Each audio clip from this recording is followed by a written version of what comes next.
Okay, it turns out my channel is not eligible for live streaming. And what I'm doing here is just going to share a little bit about why, first off, I'm doing all these goofy videos. Number two is how you might want to do some goofy videos to help you reach prospective clients and connect and make better relationships.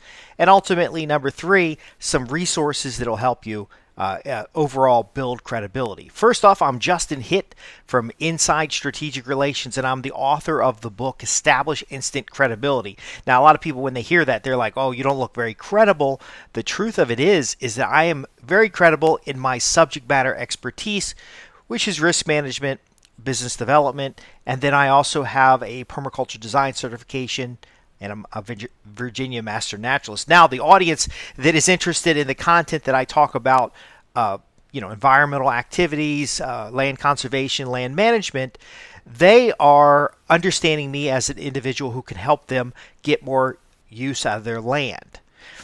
Now, the audience that listens to me about building business relationships and the risks associated with that, as well as the ways to use business relationships to grow your business, I'm credible with them in that area. But there aren't people in both groups crossing over in credibility. So that's the kind of credibility I'm talking with.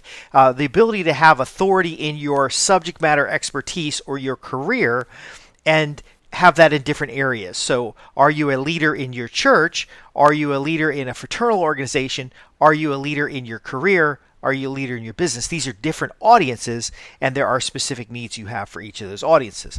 Now, the benefits of that is that you can connect with people in a new and different way.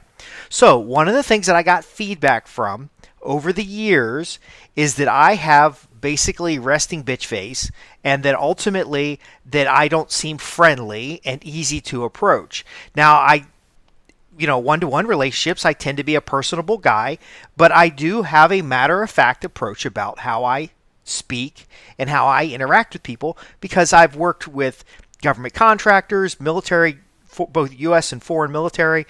I've worked with IT services departments. The IT services department has the least personality in your entire organization. They're definitely not marketing. They're definitely a matter of fact. And when you're managing 100 or 200 different servers, those servers don't care if you're friendly or not because they need to get done. When you're installing software and staying up all night and stuff, it's a different world. Now, when you're working with technical managers and other engineers, they also optimize communications and they're pretty much matter of fact. However, when you're working in operations and you're working with finance and you're working with senior level executives, the conversation and credibility you have on a one-to-one interaction is not the same that you might have in a larger group. So one of the challenges that I was having is that when I was speaking with senior level executives and program managers, they want matter-of-fact executive summary, tight and close communications, and I was having trouble communicating with the general crowd. Working with peers, the relationship was okay, but when I presented to a group, I was very often matter of fact, and just to be blunt, these people were a little soft, and they didn't understand that they needed to be stepping up the work. Now, in my conditions, I'm a risk management professional, and I was working in governance and second line defense, so my expectation was in line with audit, where their expectation, they wanted a little more friendly. So I've adapted my style, and I've trained myself to be different in different environments. Now, I'm not compromising who I am as an individual, but what I am doing is having to be authentic yet appropriate for my audience. So what I found works very well for me is to go ahead and start voice training. And so I hired a coach to help me with my voice so that I could speak more clearly and articulate on the telephone, because I do have problem sometimes with mumbling, which can happen. Don't hold it against me. But also to work with the tonal inflections appropriate for different types of audiences. So when I talk with a senior level executive, they're okay with me saying, sir, we need to do X, Y, and Z. Ma'am, we need to do A, B, and C. That's what they want. But when you work with the team, you might say, in order to achieve our mutual objectives, we need to do A, B, and C. Which of these items would you like to start with first? It's different. It's not patronizing. It's just different, and you can practice that here. So I do videos, I do my podcast, which I've been doing my podcast for more than 10 years. And you can almost see the difference between pacing, articulation, and how I structure each video and podcast. Now, frankly, though, this video stuff's a little difficult. So I've got a camera on here. I literally have my iPad on top of 3 boxes, and it's still, the angle's not right. If I stand up here, I'm overwhelming. You need to learn to better communicate.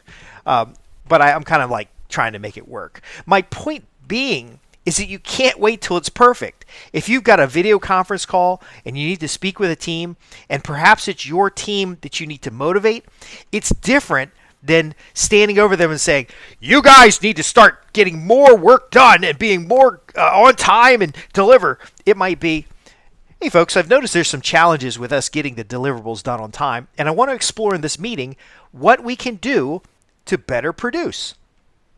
And of course, I'm simplifying here, but I hope you get the point. The tonal inflection will change for your audience, as well as how you make eye contact. And I really ought to have the camera so I can look at the camera, because that does reflect. I also try to smile when I'm talking with the audience. Some of it feels over the top, like, hey everybody, how we doing? We're building YouTube shorts.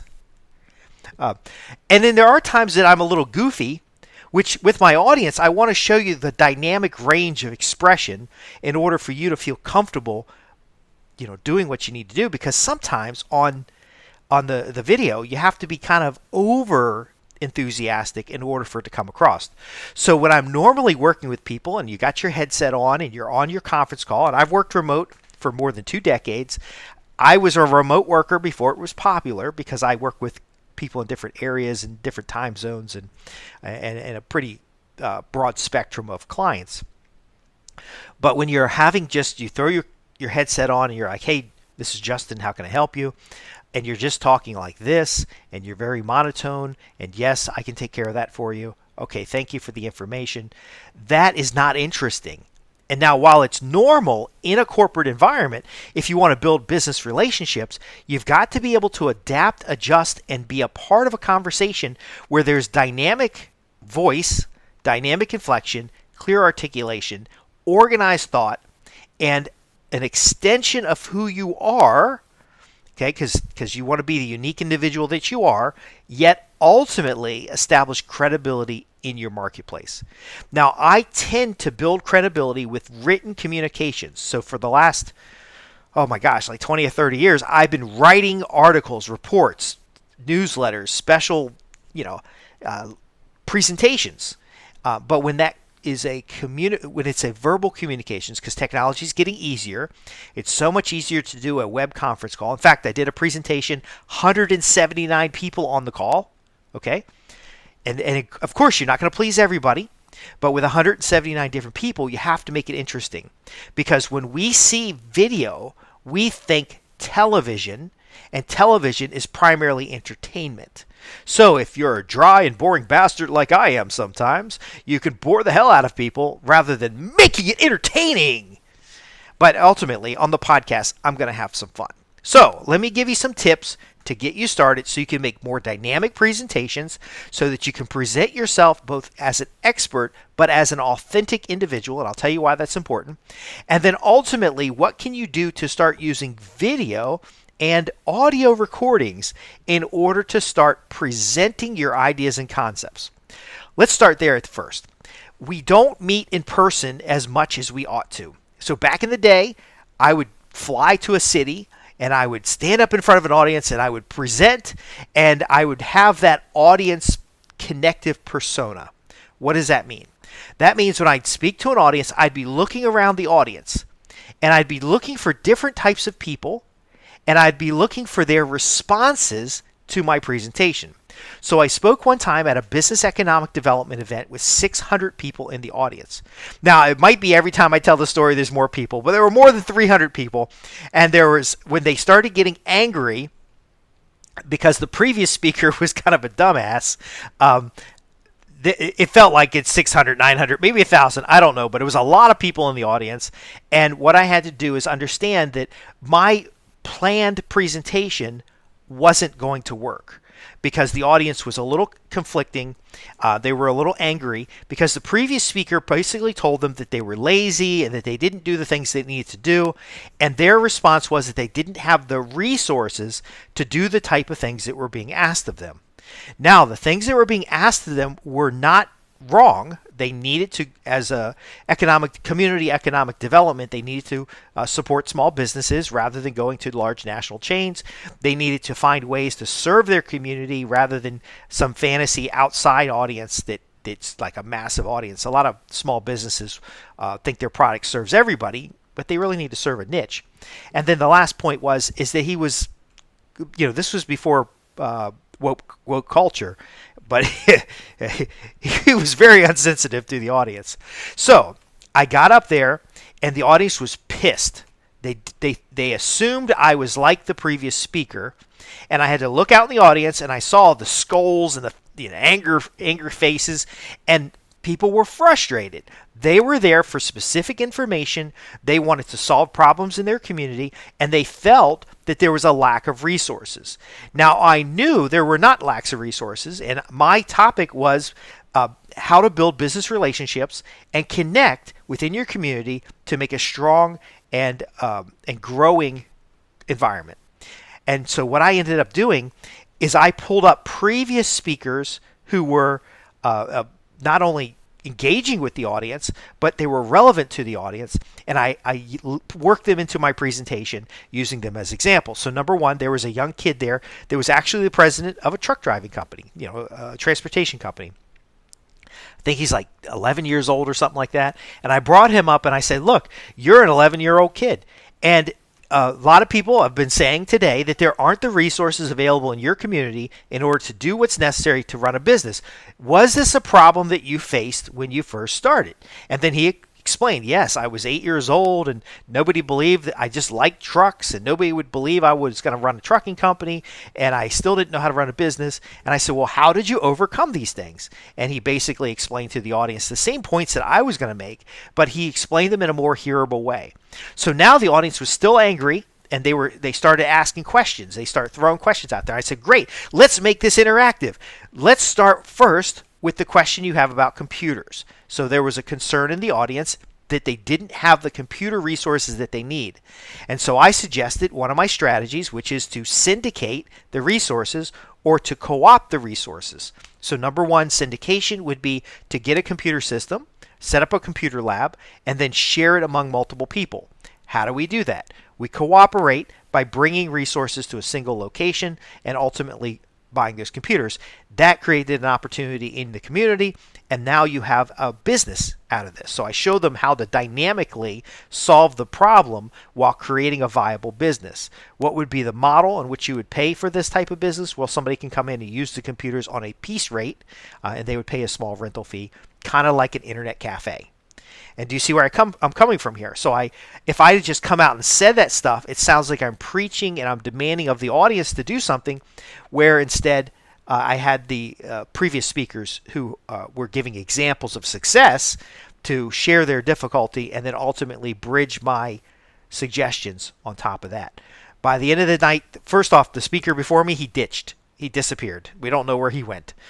It could have been the mob. I don't know. But when I was done, at the end of the program, I stayed around to answer people's questions. I had a lot of engagement, a lot of friendly folks. Folks were happy. But again, my presentation was more a caring parent than somebody who's going to get with the audience and be angry with the audience. They may have been better served with somebody who's going to get angry with the audience, because if I was selling a package afterwards, that anger, fear, and emotion usually closes deals. Because we can say, look, I know you're angry, folks, but I've come up with a solution that can help you solve this problem, and if only you get involved right now.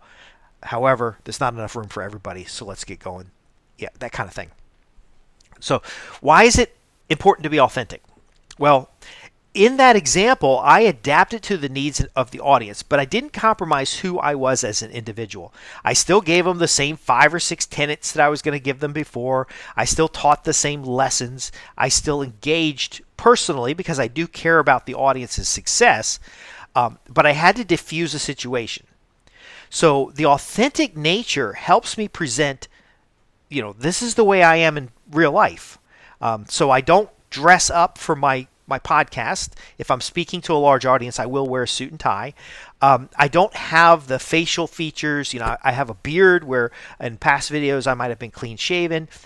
Typically in my marketplace, the office worker is clean shaven, but the executives can be bearded. The executives can have a unique characteristic. So I actually model the executive in the sense of by behavior and characteristics, but I have to adapt my behavior to interact with individuals. Because if I come to them in a suit and tie and I've got I'm in their face and I'm like, you got to do such and such, they're going to be resistant. So I find the middle ground that is authentically me. So if you ran into me in the neighborhood somewhere, I would look similar, but I would look appropriate for the work environment. So if I'm working in my yard, I'm going to look like a redneck hick with my overalls on, and I'm going to be getting work done appropriate. But if you run into me in an office space, I'm going to have a suit and tie on. Now, am I going to be clean shaven? No, because I have a beard. Because I have enough, I have facial hair. That's just what I got. My point being, though, is that you need to be appropriate to the audience. So I'm not trying to attract the people who want me to be clean shaven all the time or to have a suit and tie all the time. I'm not fronting for you because something changed in the environment. This is important to understand. Today's environment, you can put AI filters in to make you look younger, to make you better looking, to change your background. A lot of these conference calls, people would have this beautiful background, look like they're in a city, and I know full well that they're in their kitchen dining room. I would not be in my kitchen dining room. I have an office, but I'm not going to clean up the back of my office because that's where I work. I need to be able to reach things and get to things. In this case, the cameras, my background is the ceiling for some reason because I couldn't get the boxes going. But I didn't let that get in the way of delivering you valuable content. So again, here's the takeaway. Authenticity is critical today because you don't want to be seen on video and then when you show up in person, you're completely different. And I've had that happen. I've worked with speakers who on video, they look a certain way, and when they show up in person, they don't look as good as they looked on video. Another factor, too, is that if you're going to meet people in public, I want you to be pleasantly surprised, not disappointed.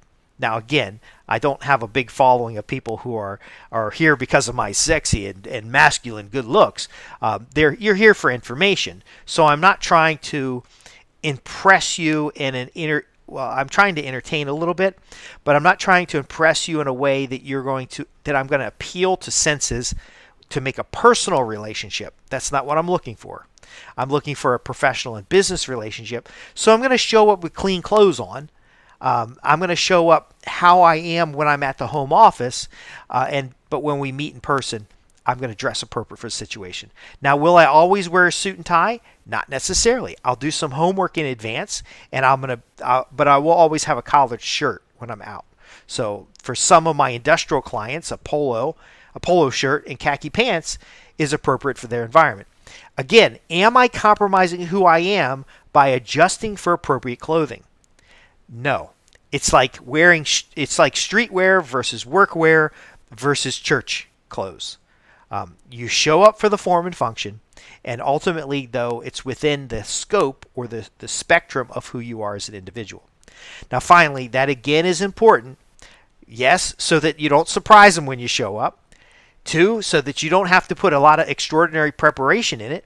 Number 3, so that you're not uncomfortable doing what you're doing. If I was constantly pulling my collar and uncomfortable, then that would just be, it would distract from being able to deliver a message. And then finally, so that you have some level of consistency.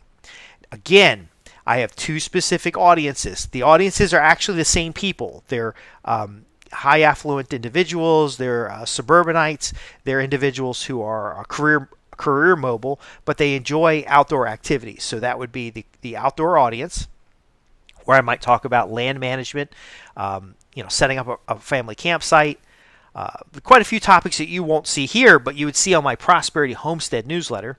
And then the audience for Inside Strategic Relations and Sustainable Wealth Secrets is more of an office crowd folk, and I'm talking with you in the office, and that's going to be a more professional crowd.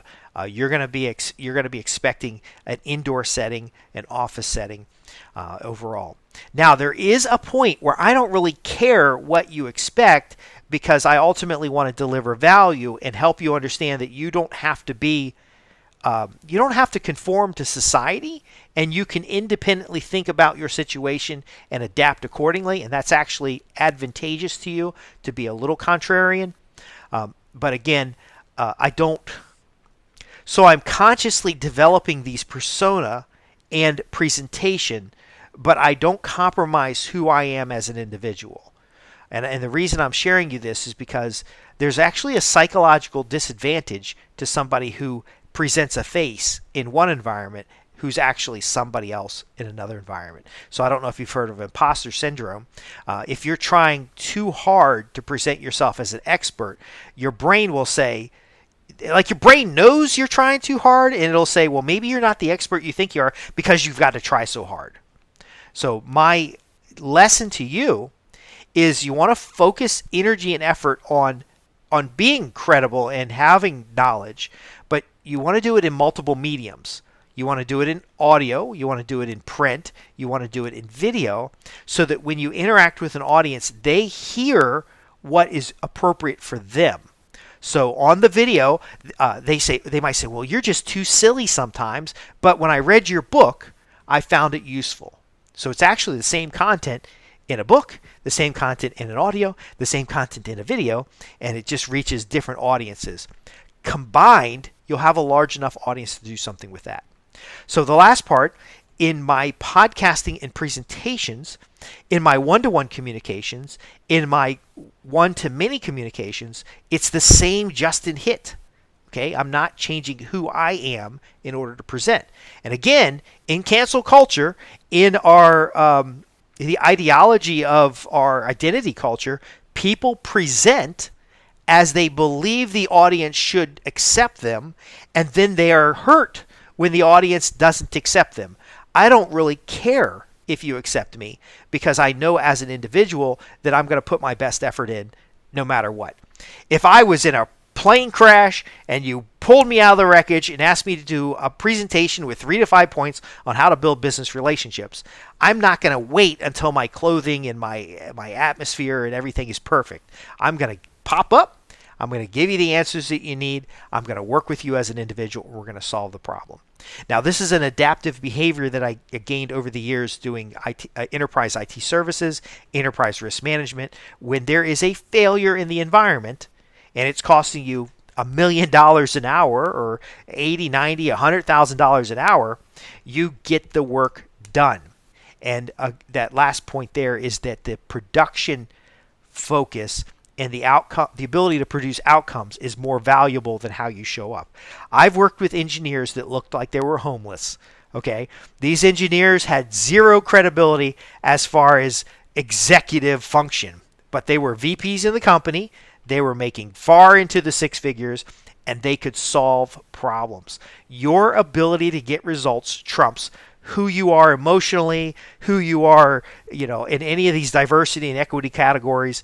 And ultimately, you have to be careful how corporate environments tend to pigeonhole people and how corporate environments tend to impose upon you a cultural presentation or a behavioral presentation.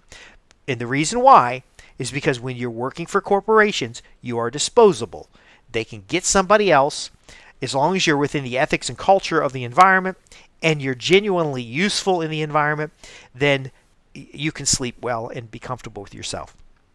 When they start asking you to change or do things and be things that you're really not, then you need to go, because you don't want to have the creeping in where you're now following an ethic which you'd be ashamed of or a behavior that you'd otherwise not want to present. I really do admire cultures who, despite being in a foreign place, are able to exhibit the very best of their behaviors, the very best of their ethic, the very best of their emotional presentation. So the last point here before we wrap up is that yes, you need to adapt your communications and your presentation to the needs of your audience so that you can be more hearable. However, you don't compromise your ethic. You don't do things just because you are afraid of being canceled. And because in the long run, none of that really matters.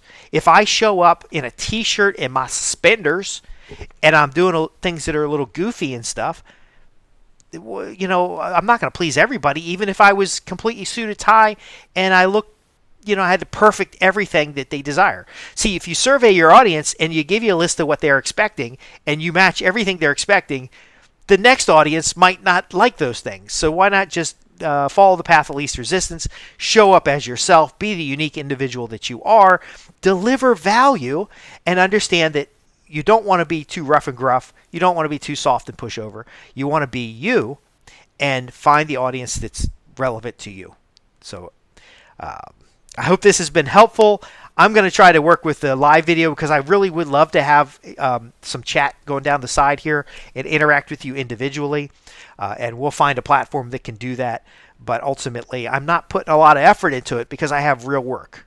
And that's what I want for you.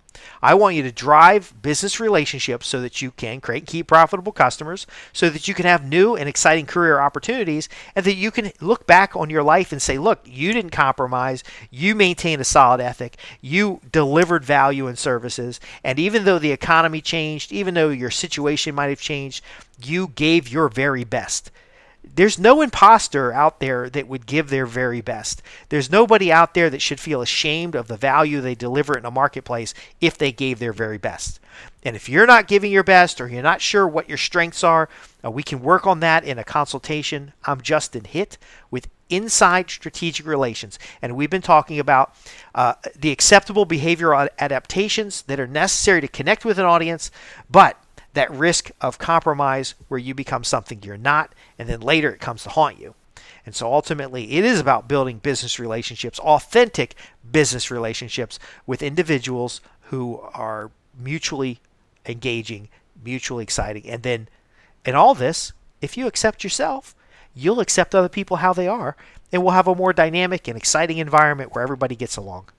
But they're not always going to get along. Sometimes people are going to get angry. Anyway, I'm Justin Hitt, Inside Strategic Relations. Be sure to like and subscribe. Visit us at www.insidestrategicrelations.com. Go to the contact page and ask your questions. I really get a big kick out of your questions, comments, concerns, and I'll see you in the next podcast.